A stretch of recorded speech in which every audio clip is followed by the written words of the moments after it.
বল, একদল উলামারা, একদল মোল্লা মৌলী সাহেবরাই ঢুকিয়েছে।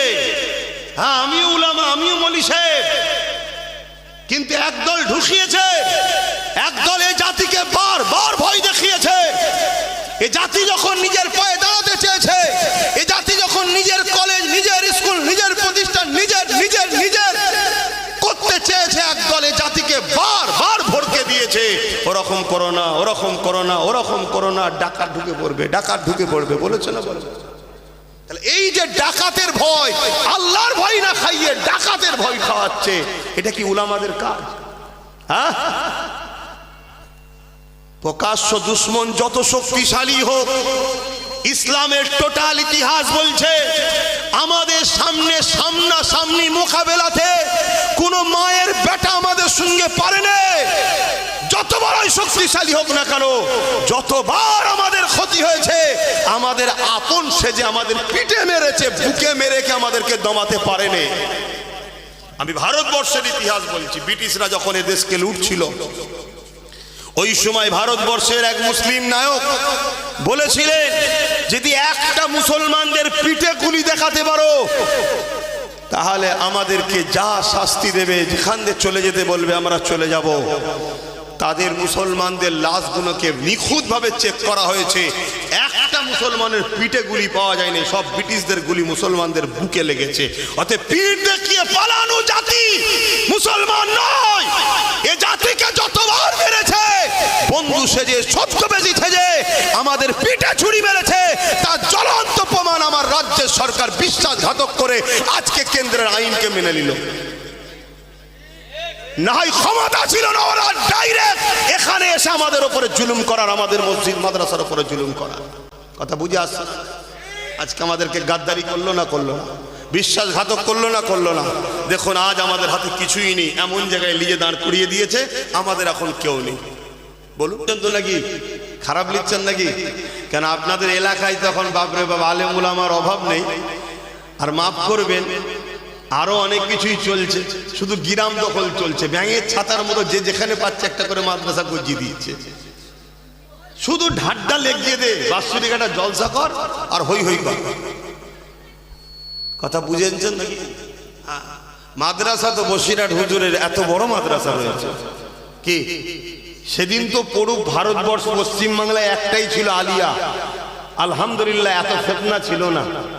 আজ এত মাদ্রাসা হয়ে, এত মৌলী সাহেব হয়ে মুসলমানের মধ্যে যা খেলতেই হচ্ছে বলার মতো নয়। তাহলে কি আমি মাদ্রাসা শিক্ষার বিরুদ্ধে বলছি? না, বিরুদ্ধে নয়, কিন্তু যখন আল্লাহ ছেড়ে দিয়ে নিজের নফসের জন্য হয়, তখন তো সেটা কবুলও হয় না, ফিতনা হওয়ার কারণও হয়।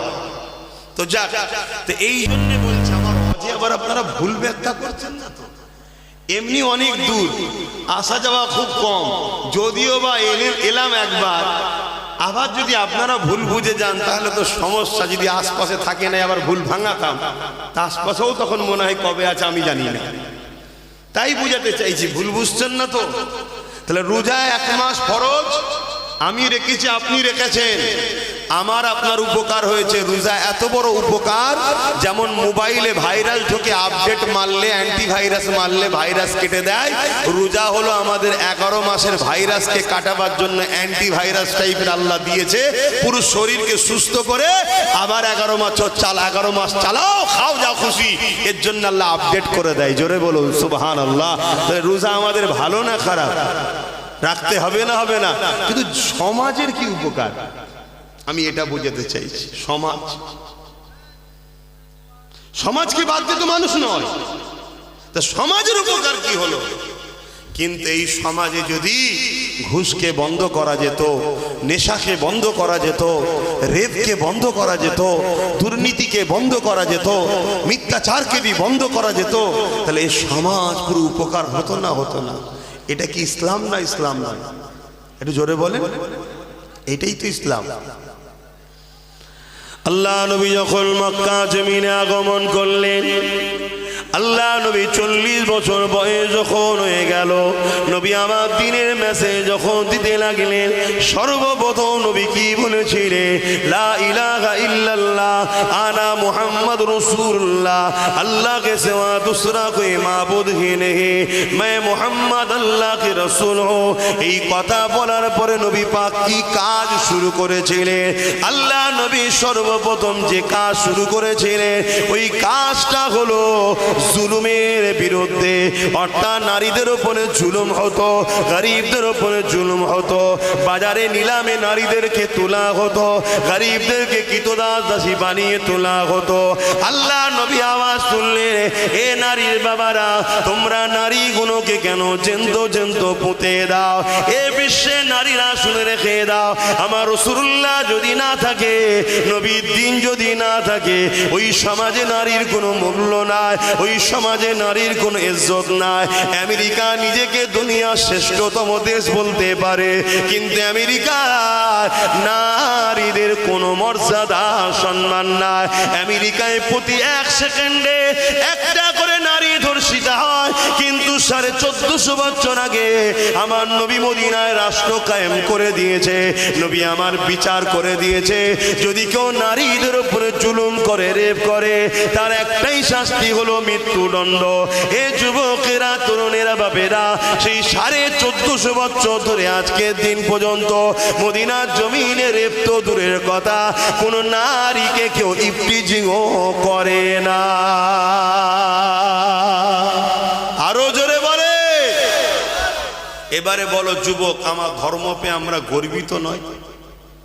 একটু হ্যাঁ কি না মুখে বলো, মুখে হ্যাঁ কি বলো, গর্বিত না গর্বিত নয়? তাহলে বলো তোমার ধর্মের জন্য তোমার কি অবদান আছে? বলো তুমি সবার জন্য অবদান তোমার আছে, বলো তুমি সবার জন্য লড়াই করো, সবার পিছনে ছুটে বেড়াও, সবার জন্য সময় দাও, সবাইকে নিয়ে ভাবো, এ দল না চলে যায়, ও দল না চলে আসে, হাজারো কিছু তুমি টেনশন করো। তুমি বলো তোমার দিনের জন্য তোমার কি অবদান আছে? তুমি কখনো ভেবেছো যে হারা আমার দিনকে নিয়ে এত মিথ্যাচার হচ্ছে কেন? আমি যুবকদের জিজ্ঞেস করছি, আমি যুবকদের জিজ্ঞেস করছি, বলো তোমরা কি একবারও ভেবেছো যে আমার দিনের উপরে এত মিথ্যাচার হচ্ছে কেন? আজকে একদল মিডিয়া দিন রাত ধরে 24 ঘন্টা তারা ইসলাম ইসলাম ইসলাম ইসলাম ইসলাম ইসলাম, আমার দিনকে নিয়ে এত পরেশান কেন? ইসলামকে তারা তো সব সময় নিচু করার চেষ্টা করছে কেন? তুমি কি কখনো ভেবেছো? তুমি কি কখনো ভেবেছো এই গণতান্ত্রিক দেশে, ধর্মনিরপেক্ষতার দেশে, স্বাধীন ভারতবর্ষে, যেখানে মুসলমানের অবদান অন্য সবার থেকে অনেকটা বেশি, যেটা আজকের ইন্ডিয়া গেট প্রমাণ দিচ্ছে, মুসলমানদের উলামাদের অবদান সমস্ত মানুষের থেকেও বেশি। কল দিল্লি থেকে লাহোর পর্যন্ত প্রত্যেকটা মুসলমানকে হাফেজ আলেমদের ঘরে গাছের দুদিকে ফাঁসিতে ঝুলিয়েছে ব্রিটিশরা। এমন করে সেই মুসলমানদের ধর্ম ইসলামের উপরে আজকে স্বাধীনতার পর আজকে উত্তর 24 পরগনাতেই ব্যারাকপুর ভাটপাড়াতে একজন কেউ বলছে ইসলামে নাকি রেপ করাটা ভালো কাজ, খারাপ কাজ নয়, কোনো পাপ নয়। এটা কেন শুনতে হচ্ছে আমাকে? বলো যুবক, কখনো কি ভেবেছো? না, কেন তোমাকে ভাবার মস্তিষ্কই আজকের ফেরাউনরা দেয়নি। তুমি ভাবার আগে তোমার সামনে মদের বোতল আসে, তুমি ভাবার আগে তোমার সামনে মেলা আসে, তুমি ভাবার আগে তোমার সামনে লটারি আসে, তুমি ভাবার আগে তোমার সামনে জুয়া আসে, তুমি ভাবার আগে তাদের ঘরের বেটিকে তোমার সামনে দিয়ে দেয়। এরা সব দিতে পারে, শুধু তোমাকে ঘুমিয়ে নেশাতে ফেলে রাখতে চাইছে। কেন? তোমরা জাগলে আচ্ছা আচ্ছা ফেরাউনের নিদ হারাম হয়ে যাবে। এ জাতিকে ঘুম পড়াও, এ জাতিকে মোহাম্মদ রসুলের থেকে সরাও, এ জাতিকে তার কোরআন থেকে দূরে রাখো, এ জাতিকে মোহাম্মদ রসুলের ওয়ারিস আলেমে হাক্কানীদের থেকে দূরে রাখো। কিন্তু তুমি আমি জানি না, তোমার আমার ঘুমিয়ে থাকার দরুন তোমার আমার মা বোনের ইজ্জত লুটা হচ্ছে, তোমার আমার বেটিদের রেপ করা হচ্ছে। তুমি জানো না যেখানে পতিতালয় আছে 100টা মেয়ে থাকলে 70টা তোমার আমার কওমের আছে। কেন? তোমাকে আমাকে ঘুম পেরিয়ে রেখা হয়েছে, তোমার আমার ঘরের বেটিরা গরিব হয়ে গেছে কেন? তোমার জব নাই, কাজ নাই, চাকরি নাই, ব্যবসা নাই, তোমার নেতৃত্ব নাই, তুমি সমাজে একটা কীট পতঙ্গের মতো পড়ে আছো। তাই তোমার এই গাফলতির জন্য তোমার আমার ঘরের বেটিরা পতিতালয়ে গেছে পেট চালাবে ইজ্জত বিক্রি করে, সেখানে গিয়েও নিরাপদ নয়। সেখানে যখন যাচ্ছে তার কাছে যে পতিতালয়ের হেড আছে সে কাস্টমার দিচ্ছে না, কেন? তুই মুসলমান তাই তোর কাছে যাচ্ছে না। পেটের জ্বালায় তোমার ঘরের বোনটা ইসলাম পর্যন্ত ছেড়ে দিচ্ছে, তোমার হুঁশই নাই। তুমি এখানে এসে আজকে শুধু বলছো যে হুজুরের ছেলে কথা বলবে কেন? আমি যেগুলো বলছি ডাটা বলছি, ভারত সরকারের ডাটা, আমার গল্প করা কথা বলছি, তথ্য বলছি। তুমি এটা জানো আজকে তোমার আমার ঘরের বোনগুলো পড়াশোনা করছে, পুরুষরা তো পড়া ছেড়ে দিয়েছে, তবু মুসলিম নারীরা একটু পড়ার দিকে এগিয়ে আছে, তাই তো নাকি? তুমি জানো এটাকেও শেষ করার কি প্ল্যান চলছে? এটাকে শেষ করার প্ল্যান হলো মুসলিম মহিলারা যখন, আমার কথায় অসুবিধা হচ্ছে বলুন তাহলে আমি বাবারা বাবারা বাবারা বাবারা করে চলে যাই না? অসুবিধা কি আছে? কেন সেদিন কেটে গেছে, আর অত ইন্টারেস্ট নেই ভাই, কথা বুঝে আসছে? কেন এখন জালিমের শুধু সাথে লড়াই নয়, এবার লড়াই আল্লাহর আযাবের আসবে আমাদের উপরে। তা তার মোকাবেলা করার আমার ক্ষমতা নেই। আল্লাহর আযাবের মোকাবেলা করতে পারি, আমি মোদির সঙ্গে মোকাবেলা করতে রাজি আছি, আমি মমতার সঙ্গে মোকাবেলা করতে রাজি আছি, আমি বুশের সঙ্গে মোকাবেলা করতে রাজি আছি, ডোনাল্ড ট্রাম্পের সঙ্গে মোকাবেলা করতে রাজি আছি। হয়তো আপনার হাজবেন্ড একটুখানি ছেলে, হ্যাঁ একটুখানি ছেলেই পারবে। 9 বছরের সালাউদ্দিন সেই দিনের পৃথিবীর সুপার পাওয়ার সেলিবিয়াদের বিরুদ্ধে লড়াই করে মসজিদে আকসাকে উদ্ধার করেছিল। জোরে বলুন সুবহানাল্লাহ। কেন? তার জাত সেদিন সাথ দিয়েছিল এবং তারা ঈমানদার ছিল।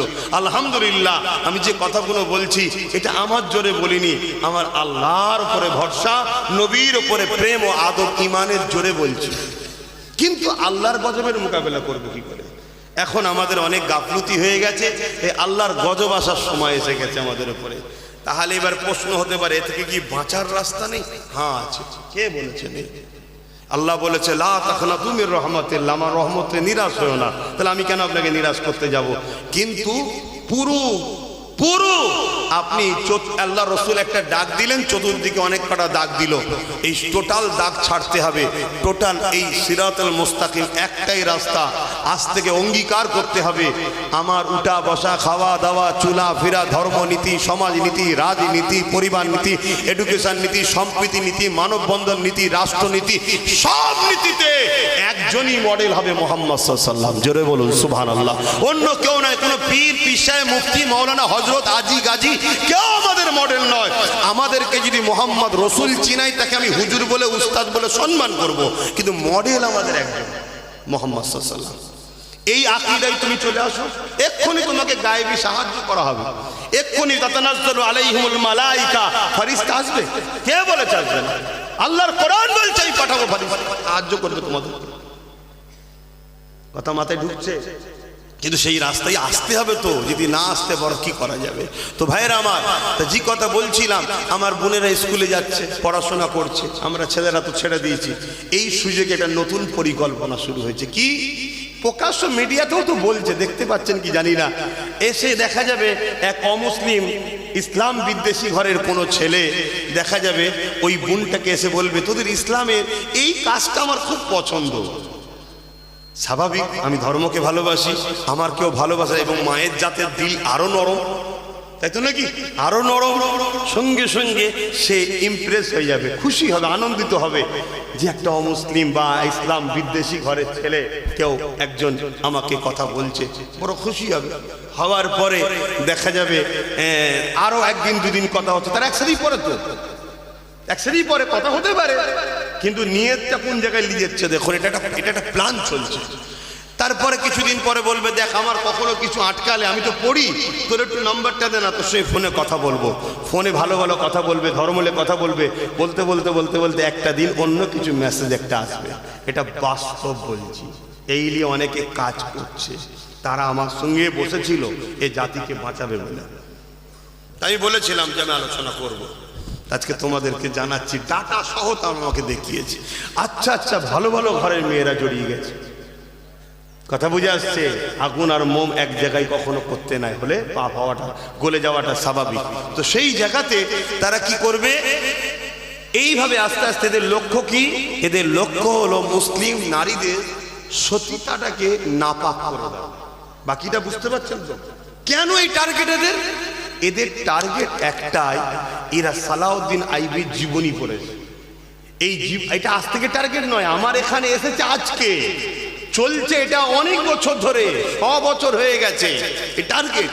কেন? এরা জানে একটা মেয়ে যদি পবিত্র থাকে, তার পেট থেকে যদি সালাউদ্দিন জন্ম হয়, তাহলে আজকের জালিমদের কিন্তু রাতের ঘুম। কথা কিছু বুঝে আসছে? এটা একটা বিরাট বড় পরিকল্পনা চলছে। তাই আমি বাপেদের বলবো, পড়াতে তো হবে, পড়াতে আমি নিষেধ করছি না, খেয়াল রাখেন। এমন ঘটনা ঘটেছে, পাপ করার পরে সন্তান এসে গেছে, বাপ মা জানতে পেরেছে, চুপি চুপি বিবাহ দিয়ে দিয়েছে। ওই সন্তানটা আমার কওমে জন্ম হবে না? হবে না? কিন্তু সন্তানটা কি আমাদের? কথা বলে, কিন্তু বড় হচ্ছে না, হয়নি।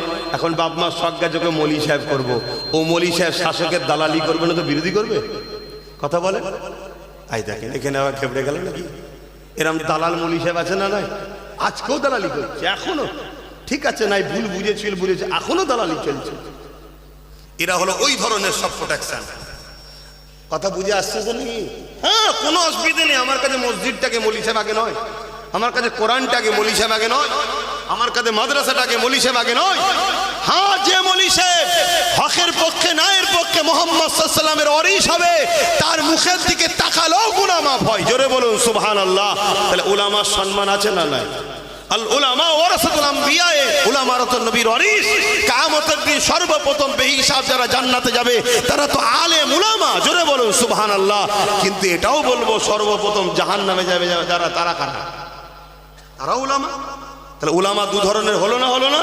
একদল উলামা হবে মান আহাব্বা লিল্লাহ ওয়া আবগাদা লিল্লাহ ওয়া আতা লিল্লাহ ওয়া মানা লিল্লাহ ফাকাদ ইসতাকমাল ঈমান। ভালোবাসবে আল্লাহর জন্য, দুশমনি করবে আল্লাহর জন্য, মুখ খুলবে আল্লাহর জন্য, মুখ বন্ধ রাখবে আল্লাহর জন্য, কারোর সঙ্গে আত্মীয়তা করবে আল্লাহর জন্য, কারোর সঙ্গে বিচ্ছেদ হবে আল্লাহর জন্য। এরাই হলো আল্লাহ ওয়ালা উলামা, এদের জন্য বেহিসাব জান্নাত। আর একদল উলামা হবে এলেম শিক্ষা অর্জন করবে, কিন্তু হতভাগা আকবরের সাথ দিয়ে অর্থ নিয়ে দ্বীনে ইলাহি কিতাব লিখবে। লিখেছে না? লেখে আজকেও সেরকম আছে না? নাই। হ্যাঁ, গাড়ি ভর্তি চাল এলো, বলি সাহেব মনে করছে আমার মাদ্রাসায় চলে এসেছে, দুতলা বিল্ডিংটা করে দেবো, 10 লাখ টাকা নিলাও, ভাবছে আমার হয়ে গেল। দলদাস হয়ে থাকলে হবে না, হক কথাকে বলতে হবে। কেন আজ আমার মসজিদ, মাদ্রাসা, কবরস্থান, ঈদগাহ, খানকা যাবার পিছনে যারা লিখছে, তারা যতটা না দোষী, তার থেকে বেশি দোষী আমরা নিজেরা। আমরা তাদেরকে সুযোগ দিয়েছি, তাই তারা সুযোগে হাত বাড়াচ্ছে। আমরা যদি প্রথমেই হাতকে কেটে দিতাম, তাহলে এর সুযোগ তারা কখনো সাহস নিত না। আসেন বাপের, আল্লাহর কাছে জবাব দিতে হবে। মনে রাখবেন, দুনিয়া কারো জন্য চিরস্থায়ী নয়। দুনিয়া একদিন সবাইকে ছেড়ে চলে যেতে হবে। আল্লাহ পাকের কাছে জবাব সবাইকে দিতে হবে। আজ অকাবলি অনেকে চিৎকার করছে, চিৎকার করা দরকার, আমি সাপোর্ট করছি। কিন্তু মনে রাখবে, বিগত দিন 8 বছর ধরে আমি অকাবলি আওয়াজ তুলেছি, বাঁচাও মসজিদকে, বাঁচাও মাদ্রাসাকে, বাঁচাও কবরস্থানকে, বাঁচাও ঈদগাহ খানকাকে। বিগত 8 বছর ধরে আমি চিল্লাচ্ছি। এ আমার কওমের বাপেরা, ভাইয়েরা, এ শাসকরা তোমাদেরকে দেখাচ্ছে এক দাঁত, চিবোচ্ছে আর এক দাঁত দিয়ে। এরা তোমাদের মসজিদকে মিটিয়ে দিতে চাইছে, এরা তোমাদের মাদ্রাসাকে মিটিয়ে দিতে চাইছে, এরা তোমাদের কবরস্থান, ঈদগাহকে মিটিয়ে দিতে চাইছে।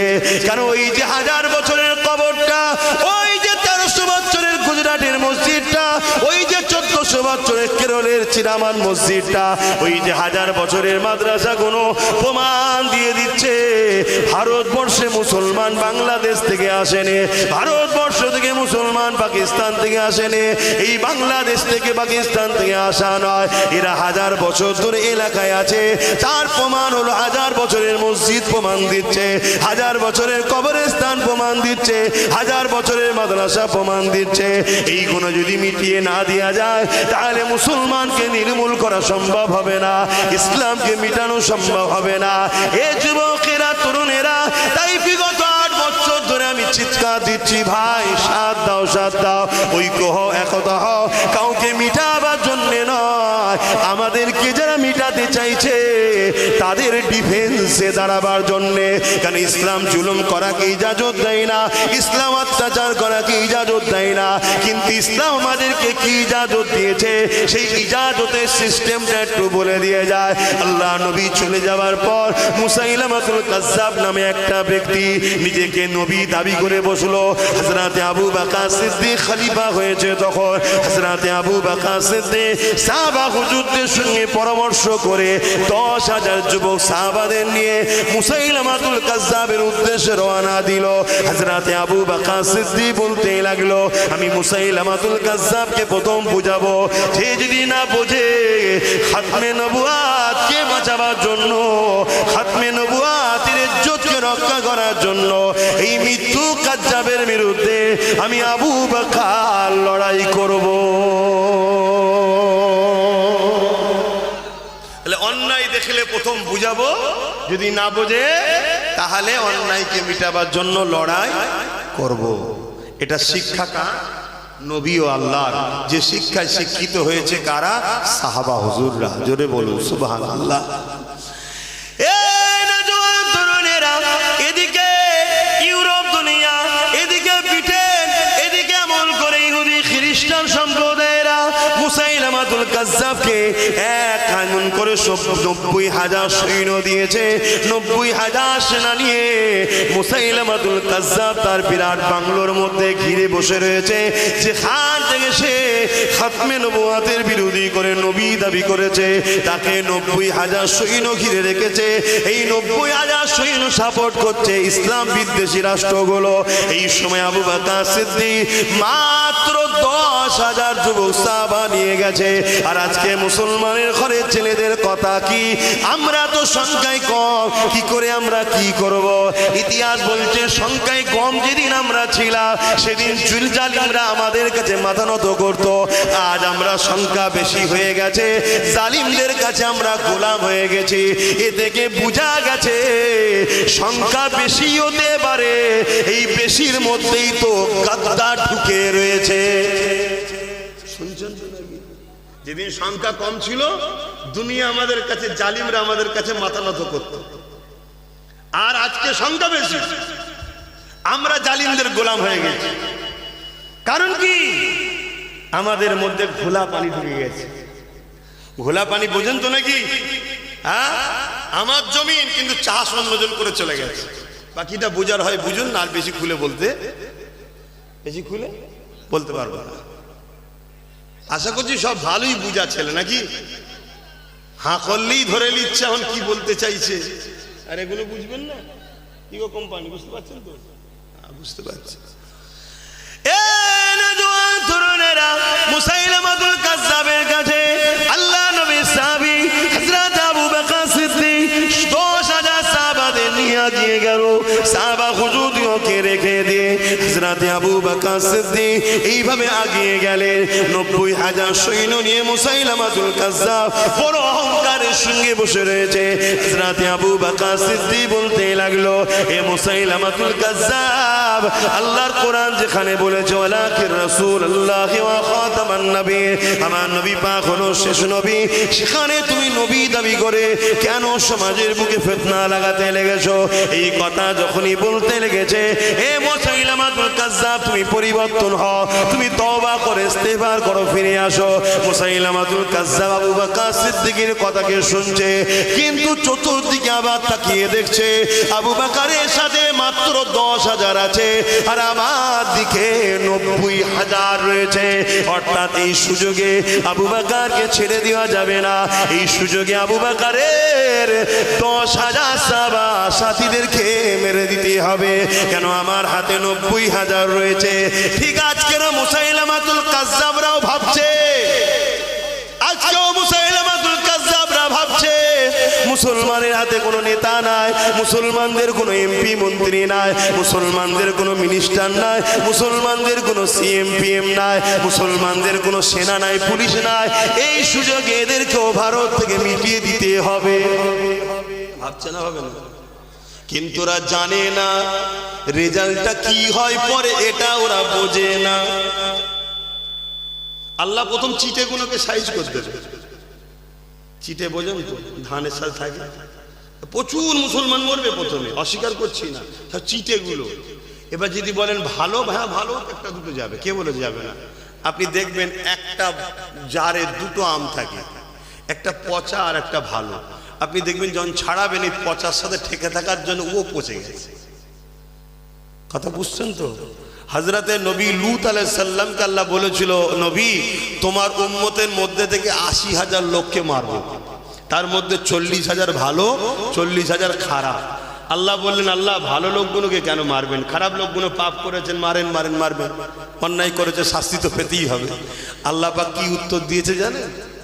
ও নবী লূত শোনো, ভালো লোকগুলো খারাপ লোকের বিরোধী না করে মেশে কেন, তাই এগুলোকেও মারবো। তাহলে আমরাও মার খাবো, কেন খাবো? খারাপের সঙ্গে মিশি, প্রতিবাদ করি না, এজন্যে। কথা শুনছেন তো নাকি? যেমন নামাজ পড়া ইসলাম নাম, ভালো কাজ যেমন ইসলামের নাম, অন্যায়কে মিটানোটাও ইসলামের নাম। কেউ যদি বলে আমি ভালো কাজ করব, অন্যায়ের বিরোধী করব না, তার মানে সে ইসলামের আর্ধেক মানলো, আর্ধেককে অস্বীকার করলো, মানলো না। আর কিয়ামতের দিনে যারা হক কথা বলবে না, দুনিয়ায় জুলুম দেখার পরও চুপ থাকবে, কিয়ামতের দিন আল্লাহ তাদেরকে বুবা শয়তান করে তুলবে। এবার যদি বলে ও ভাইজান সব ঠিক আছে, হক কথা বললে তো জেলে যেতে হবে, তো তুমি আল্লাহকে ভালোবাসো, আল্লাহর জন্য জেলে যাবে না? ইব্রাহিম নবী আল্লাহর জন্য আগুনে গেল, ইউসুফ নবী জেলে গেল, মুসা নবী দেশ ছেড়ে নদী পার হয়ে চলে গেল, তা তুমি যাবে না? আমার নবী আল্লাহর প্রেমে উহুদের ময়দানে দ্বন্দ্ব মোবারক শহীদ করলেন, তা তুমি করবে না? কেমন প্রেমিক তাহলে? কথা কিছু বুঝে আসছো তো? এসব আল্লাহর পরীক্ষা, আল্লাহর পরীক্ষা। এ বাপেরা না জওয়ানেরা, মুসাইলামাতুল কাজ্জাব ইশারা করে দিল ৯০,০০০ সৈন্যদের দিকে, আবু বকর ও তার বাহিনীকে ঘিরে ফেলো, এদেরকে একটা কেউ বেঁচে না যায়, এখান থেকে যেতে দেওয়া যাবে না। হামলা হয়ে গেল। সিদ্দিক আকবর আওয়াজ দিয়ে দিলে, ভাইরা আমরা এসেছিলাম বুঝাবো বলে, কিন্তু যখন হামলাই চাইছে, ডিফেন্সে তৈরি হয়ে যাও। আল্লাহু আকবার দিয়ে ১০,০০০ মুজাহিদ ইসলাম নবীর সাহাবারা ডিফেন্সে দাঁড়িয়ে গেল। এই ডিফেন্সে দাঁড়িয়ে গিয়ে ইতিহাসের পাতা সাক্ষী দেয়, মুসাইলামাতুল কাজ্জাব সহ ৯০,০০০ বাহিনীকে ১০,০০০ নবীর গোলাম আল্লাহর বান্দারা জাহান্নামে ৯০,০০০ বাহিনীকে পাঠিয়ে দিয়েছে। আল্লাহ, কিসের জোরে? বলুন বলুন, কিসের জোরে? এই ঈমান আমাদের আছে তো নাকি? জোরে বলেন। আমাদের যদিও বা আছে, আমাদেরই ভেতরে কিছু গাদ্দার আছে। যেই আমরা এক হব বা আগিয়ে যাব জুলুমের বিরুদ্ধে, অমনি গাদ্দার এসে বলবে, ও আচ্ছা ঠিক আছে দেখছি, এই সব করা কি দরকার, এই ওদের হাতে এই রয়েছে, ওদের হাতে, মনোবলকে ভেঙে দিচ্ছে এই গাদ্দার। যেমন আজকে কিছু কিছু গাদ্দার বলে, তোমরা এরকম করলে ওই বিজেপি চলে আসবে, বলে না বলে না, এগুলো গাদ্দার। এগুলো কারা? গাদ্দার। এবার আপনি বলবেন দলিল কি আছে? চলে আসুন, দলিল দিচ্ছি। আল্লাহর নবী সাহাবাদেরকে বলছেন, একটা সময় আসবে আমার উম্মতরা প্রচুর মার খাবে। শুনছেন তো? আমার উম্মতরা প্রচুর মার খাবে। হ্যাঁ, লাস্টে তো ঘুরিয়ে দেবো, চিন্তা করছেন কেন? শুনছেন তো? অসুবিধা হচ্ছে নাকি আপনাদের? আর একটু বলি, আপনাদের বাঁচাবার ষাট মা বলছে একদম মগরেবের আজানের শেষ, তাহলে আসরের নামাজটা কোথায় পড়বো? মগরেবের সাথে নাকি? হ্যাঁ, এ কি সে আরাফা থেকে মুজদালিফায় নিয়ে যাবে নাকি? একসাথে এক ওয়াক্ত দু ওয়াক্ত নামাজ পড়ালে? তো যাই হোক, তো ভাইয়ের আমার, তা কি কথা বলছিলাম?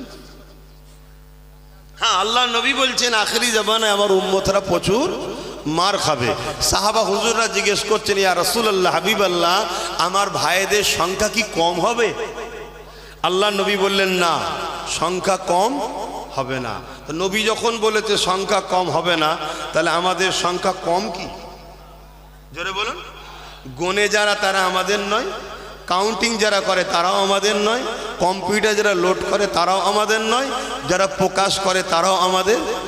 কমিয়ে রাখা হয়েছে, কমিয়ে রাখা হয়েছে। কথা কিছু মাথায় ঢুকছে? হ্যাঁ। তো সেই জায়গাতে আল্লাহ রসুল বলছেন মার খাবে, সংখ্যা অনেক হবে তাও মার খাবে। সাহাবা হুজুররা বললেন তাহলে কারণ কি? আল্লাহ নবী বললেন, কি হলো নিচে বসলো উপরে বসো।